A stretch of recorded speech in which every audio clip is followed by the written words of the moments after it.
beliau tidak berwudu lagi. Iya. Hingga secara tinjauan dalil pendapat Qur'an ini kuat sekali Mas Sofan. Iya, Ustaz. Tapi kalau kita ingin tentram, tenang hidup kita, ibadah kita juga tidak ragu, was-was.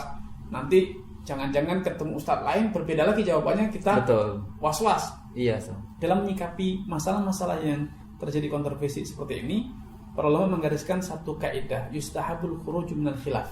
Iya. Dianjurkan kita untuk menghindari perselisihan para ulama. Betul. Gimana caranya? Perselisihan sudah terjadi. Solusinya atau caranya adalah bifi'li makhtulifa fi wujubi wa tarki makhtulifa fi tahrimi. Itu dengan melakukan semua hal yang diperselisihkan akan wajib atau tidaknya, atau meninggalkan semua hal yang diperselisihkan haram atau tidak haram. Begitu. Nah, tadi kalau diperselisihkan batal atau tidak batal, maka solusinya ya berwudu dulu. Agar ketika kita sholat, menurut semua ulama sah. Betul. Menurut semua ulama, bahkan di antara etika atau sunnah ketika kita mau beribadah sholat, walaupun kita sudah berwudu, kita dianjurkan untuk memperbaharui wudu. Tajdid wudu itu dianjurkan, sehingga dengan memperbaharui wudu selamat kita. Iya, betul. Tidak diombang-ambingkan perbedaan keraguan, perbedaan pendapat ulama. Betul, tapi kalau ada yang dia merasa lebih yakin, lebih percaya, itu pilihan gitu. Kita tidak bisa mencela mereka juga. Sehingga intinya pesan saya dalam masalah-masalah yang khilafiyah ini kita harus belajar berlapang dada. Betul. Karena semua ulama yang kita ikuti ataupun yang tidak kita ikuti itu mereka juga punya niatan yang sama, mencari yang benar. Mengikuti dalil, tidak hawa nafsu yang diikuti. Sehingga di sini kedewasaan kita bersikap. Kita kalau urusan personal ya silakan memilih sesuai yang kita yakini. Jadi kalau sudah orang lain yang berbuat ya kita hormati, itu pilihan dia. Betul. Siap, Ustaz. Itu jawaban dari Ustadz Arifin Badri mengenai pertanyaan yang disampaikan melalui WhatsApp, video dari Mbak Ocha.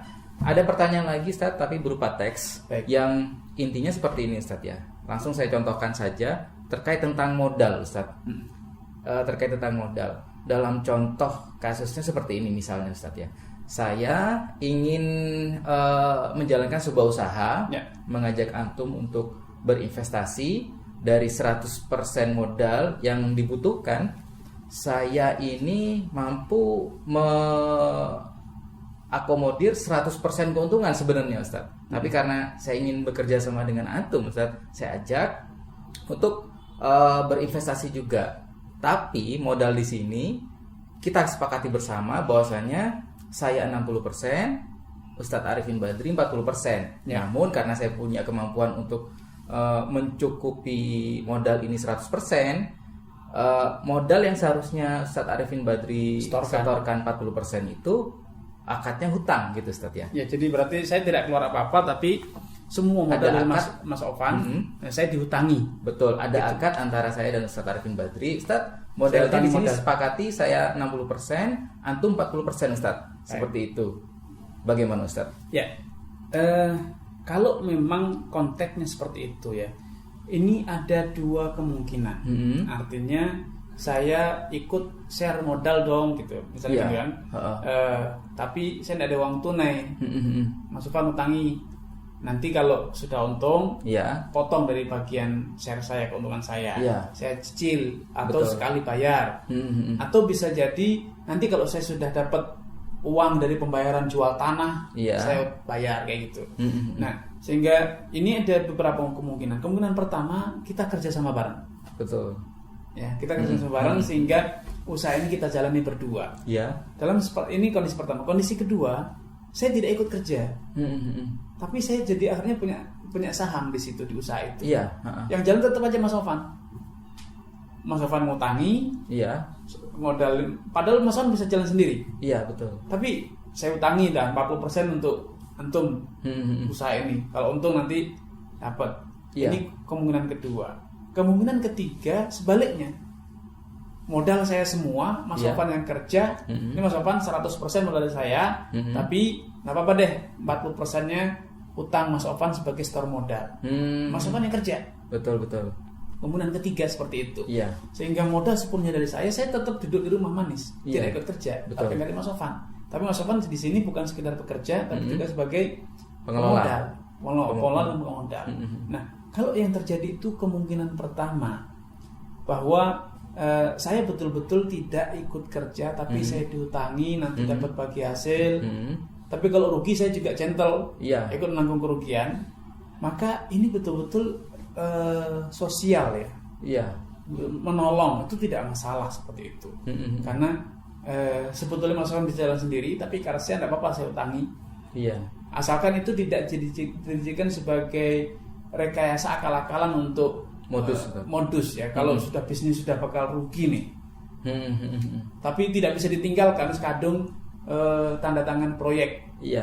Datang nih, saya sebetulnya bisa jalankan proyek sendiri, tapi sebetulnya sudah pasti itu rugi gitu loh. Itu kan jahat.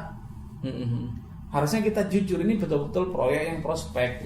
Tapi kalau sudah modus, daripada saya rugi sendiri, kalau rugi sendiri saya rugi sekian ratus juta, ayo udah enggak apa-apa, meringankan beban, saya tarik investor agar sama-sama jatuh. Ini tidak boleh. Tidak boleh kalau niatnya seperti itu. Opsi yang kedua, kalau saya ikut kerja ya, saya ikut kerja, saya modali, maka di sini dalam kontrak semacam ini di kalangan ulama terjadi perbedaan pendapat. Apakah itu boleh atau tidak? Kenapa? Karena di sini tergabung dua akad, utang piutang dan syarikat dagang. Nah, syarikat dagang. Para ulama, sebagian ulama mengatakan bahwa tidak boleh menggabungkan antara sosial dan komersial. Utang itu sosial, kerja itu komersial. Tetapi celah terjadinya praktek riba di sini sempit. Kenapa? Karena saya ikut kerja.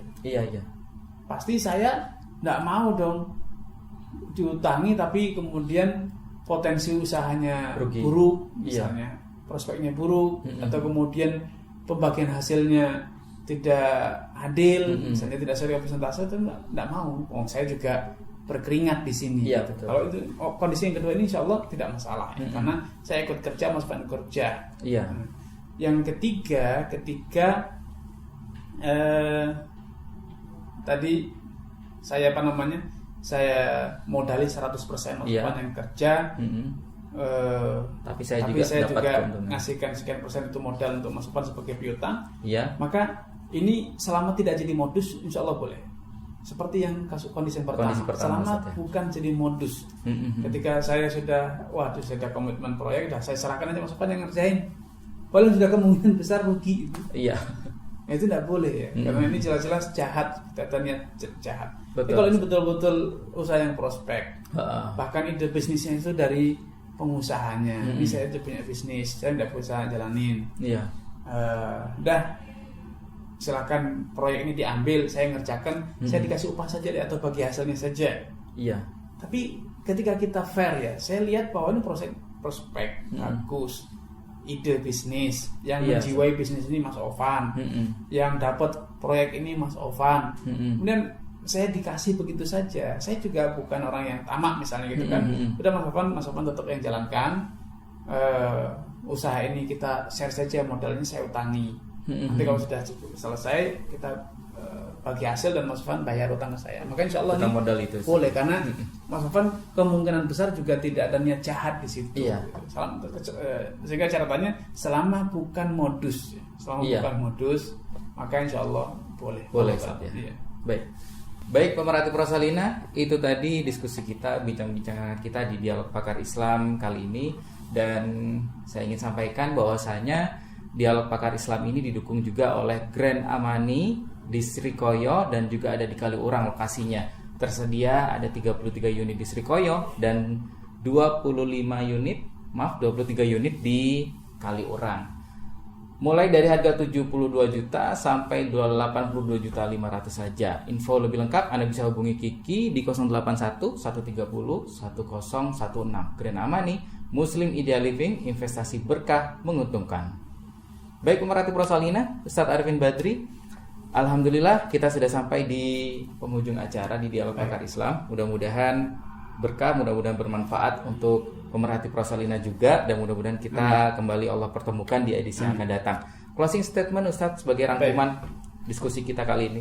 Baik Mas Sofan, dalam Islam itu sebetulnya apa yang kita sampaikan tadi, kita bicarakan itu sangat kecil sekali ya, kalau dibanding dengan instrumen dan aturan syariat yang banyak sekali yang sangat berorientasi pada pencegahan krisis dan juga pengendalian distribusi ekonomi itu bisa merata kepada semua masyarakat. Iya. Sebagai statement, closing statementnya saya sampaikan bahwa sampai pun syariat-syariat yang semula itu normal, dalam kondisi normal, kita misalnya daging korban misalnya dalam kondisi normal boleh disimpan berapa lama pun kita nyimpan boleh. Boleh kita makan sebagiannya langsung dan sebagiannya boleh kita sedekahkan. Betul. Tapi di saat terjadi kondisi emergensi, krisis, ada proses-proses atau langkah-langkah konkret menanggulangi terjadinya kondisi emergensi tersebut. Dikisahkan di zaman Nabi ketika terjadi paceklik di sebagian daerah, di orang Arab Badui kekeringan, tidak panen. Maka Nabi SAW melarang para sahabat untuk menyimpan daging korban lebih dari 3 hari. Dulu belum ada freezer. Kalau nyimpan natural gitu saja bakal busuk. Betul. Kalau mau dijadikan dendeng dijemur dalam 2 hari 3 hari belum kering. Maka hanya bisa disolusikan dimakan atau dibagikan. Dalam rangka apa? Kata Nabi, fa'ahbabtu an tu'inu fiha. Aku ingin agar kalian itu membantu meringankan beban saudara-saudara kita yang sedang paceklik tersebut. Artinya Islam betul-betul adaptasi banget ya, melakukan langkah-langkah tindakan-tindakan emergensi di saat ada krisis, tanggap darurat itu terjadi dalam Islam. Kira-kira gitu Mas Sofan. Baik, terima kasih banyak Ustaz untuk informasi dan ilmunya kali ini. Pemerhati Prosalina, saya ingatkan lagi untuk Anda ingin bertanya bisa melalui WhatsApp Prosalina di 0873 kali 100.000, bisa berupa teks ataupun video. Dan jangan lupa untuk like video ini di channel YouTube kita Prosalina Radio. Jangan lupa untuk komen yang positif, share, dan subscribe. Terima kasih. Saya Alvan dan Ustadz Arifin Badri mohon pamit. Wassalamualaikum warahmatullahi wabarakatuh.